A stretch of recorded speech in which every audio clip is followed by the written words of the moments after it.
everybody. Welcome to a spring 2014 S.W.A.T review. My name is Kate, otherwise known as Narataki. And I'm Alan, otherwise known as C-Suite. We are from ReverseThieves.com, and you can go there to get other S.W.A.T reviews, our monthly Speakeasy podcast, as well as 3+ blog posts every week. This time we're looking at 1 Week Friends from Brainspace, and it is streaming on Crunchyroll.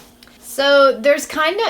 I don't know how the setup of this show is going to kind of take its turn, because like the idea is that this girl, for no real reason that we know of, forgets all of her good memories, that's how she describes it, at the end of every week. Well, I thought she said she also forgets all of her bad memories. She just forgets anybody who isn't her family. Okay. But I guess I'm not sure, if the way the show is, it doesn't seem like there's going to be an explanation for that. It might just be a thing that happens. It's not clear if that's... it's not like a big mystery show about, somebody has been in her brain and, science fictioning it up or something. It might just be a weird thing that happens to this girl, and that's what propels the story, but that maybe there's not really necessarily a reason for it. And although they could obviously be fixed by magic. I kind of feel it's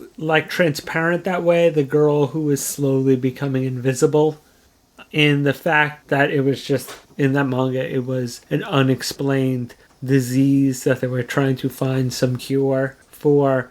I wonder, like you said, it's going to be like that. They're going to give a quick hand-wave explanation, if they give any explanation at all. And it's more of a plot device and a kind of way of looking at friendship more than, some kind of, we must stop the evil sorcerer Morgan. Exactly. The show is actually very sweet. I really felt like it had a really nice vibe to the first episode, because I would say that she's kind of the main character, but really the start of the show is from this boy's point of view, because things kind of take off after he tries to befriend her, and then through trying to talk to her, and she's very cold to people and doesn't want to connect anymore because she always forgets. It's really through him that things start to change, or that we think that things will start to change. It's not only that she doesn't want to connect to other people. In a way, especially in this first episode, the kid eventually realizes that she's very nice, and I think she's protecting the people that she would otherwise befriend, because if she gets really friendly with somebody and then a week later she doesn't know them anymore, they're going to be upset that, this person that they really liked is now super cold to them. So she's basically cutting her off at the past, even if it makes her miserable. She has a really nice connection with the guy who she sort of, at first is like, we are not going to become friends. That's not happening. We're not friends. And he's like, okay, cool. We're not friends, but let's hang out, but we're not friends.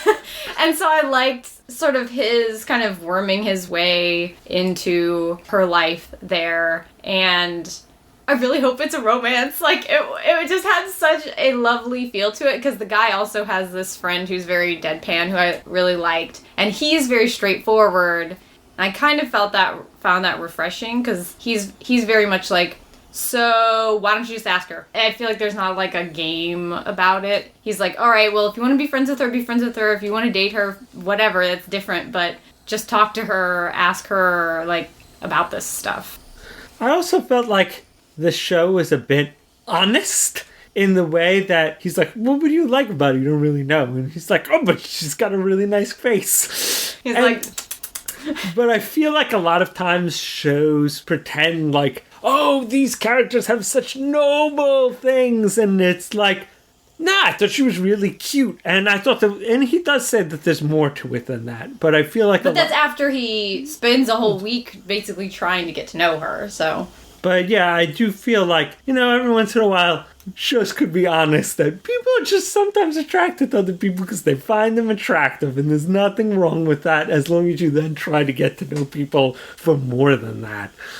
Yeah, so I really loved the vibe of the show. I found it charming, and I'm very curious to see how he kind of copes, because right at the end of the episode she is forgotten, basically. She doesn't know him, and he's reintroducing himself, and I'm curious to see how that goes, and also if they're going to introduce any mechanisms to try to help her remember. I am wondering, will they find out a cure for it or something like that? And of course that would be, in my opinion, through magical friendship means or whatever, but... Yeah, there seem to be other characters in the opening, so the cast will definitely expand. Other than that, yeah, it seemed a very sincere show. It was one of the few shows that I didn't already know I was going to like JoJo's, that I kind of had the most hope for, so I'm glad that the show paid off so nicely. I feel like it's similar to other shows that I've described that left me with like a smile and a happy sigh at the end, so I'm definitely watching this. Yeah, it's definitely worth your time. I've already seen one or two people watching like the second episode seeming to have the same equal like love of the first episode, so curious to see where they go. Eager to see it as well. Alright, see you guys next time.